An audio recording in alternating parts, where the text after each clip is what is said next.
Praise the lord. మన ప్రభువును ప్రియరక్షకుడైన యేసుక్రీస్తు వారి అతి ప్రశస్తమైన నామంలో మీ అందరికీ ఉదయకాల శుభాభివందనములు తెలియజేస్తూ ఉన్నాను. ఈ దినము కొరకు ఏర్పాటు చేయబడిన పాత నిబంధన పాఠ్యభాగము ప్రవక్త అయిన ఇర్మియా గ్రంథము 18వ అధ్యాయము 6వ వచనము. జిగటమును కుమ్మరి చేతిలో ఉన్నట్టు మీరు నా చేతిలో ఉన్నారు. ఈ వాక్యమును మనము గమనించినట్లయితే కుమ్మరి జిగటమనును తీర్చిదిద్దినట్లే దేవుడు యూదా వారిని, ఇజ్రాయేలు వారిని తీర్చిదిద్దునని ఇర్మియా ప్రవక్త ద్వారా తెలియజేస్తూ ఈ మాటను పలికినట్లుగా మనం చూస్తూ ఉన్నాము. నా ప్రియ సహోదరులారా, కుండ అనే నీ జీవితం ఏ కారణము బట్టి అయినా విడిపోయి ఉండవచ్చు, లేదా పాడైపోయి ఉండవచ్చు.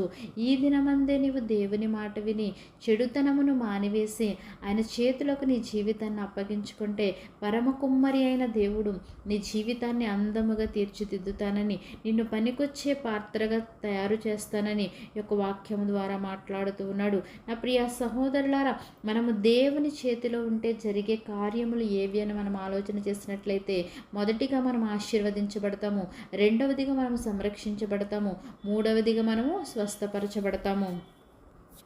కాబట్టి ఈ దినమందే నీవు దేవుని మాట విని నీ చెడుతనమును నీవు విడిచిపెట్టి ఆయన చేతులకు నీ జీవితాన్ని అప్పగించుకుంటే పరమ కుమ్మరి అయిన దేవుడు నీ జీవితాన్ని అందముగా తీర్చిదిద్ది నిన్ను పనికొచ్చే పాత్రగా, ఉపయోగకరమైన పాత్రగా నిన్ను చేస్తానని ఒక వాక్యం ద్వారా మాట్లాడుతున్నాడు.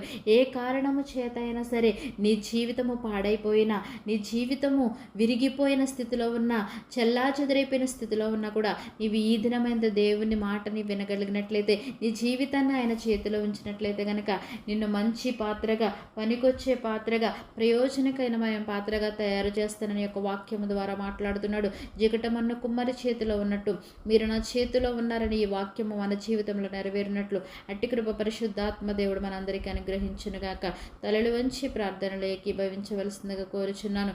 మహోన్నతుడును మహాగణుడువైన మా ప్రియ పరలోకపు తండ్రి, నీ ఘనమైన శ్రేష్టమైన నామానికి స్తోత్రములు చెల్లిస్తూ ఉన్నాము. ప్రభా, జిగటమన్న కుమ్మరి చేతిలో ఉన్నట్టు మీరు నా చేతిలో ఉన్నారని నీ యొక్క వాక్యము ద్వారా మాట్లాడినావు. అవును ప్రభా, మా జీవితాలను, పాడైన జీవితాలను, ప్రభు చెదిరిపోయిన జీవితాలను ఈ దినాన నీ హస్తాలకు అప్పగించుకొని చూన్నాము. దేవానికి వందనములు. ఆయా మా జీవితాలను పనికొచ్చే పాత్రగా మీరు మార్చండి ప్రభా. అట్టి ఆశీర్వాదాలు మేము పొందుకోవడానికి నీ సహాయం మాకు అనుగ్రహించమని, నీ యందు భయభక్తులు కలిగిన జీవితాలు జీవించడానికి నీ కృపను మాకు తోడుగా ఉంచమని, విశ్వాసంలో దినదినము ప్రభు చిగురించే వారముగా, బలపడే వారముగా ఉండడానికి సహాయం దయచేయమని యేసు పరిశుద్ధ నామములో అడిగి వేడుకొనిచున్నాము తండ్రి. ఆమేన్.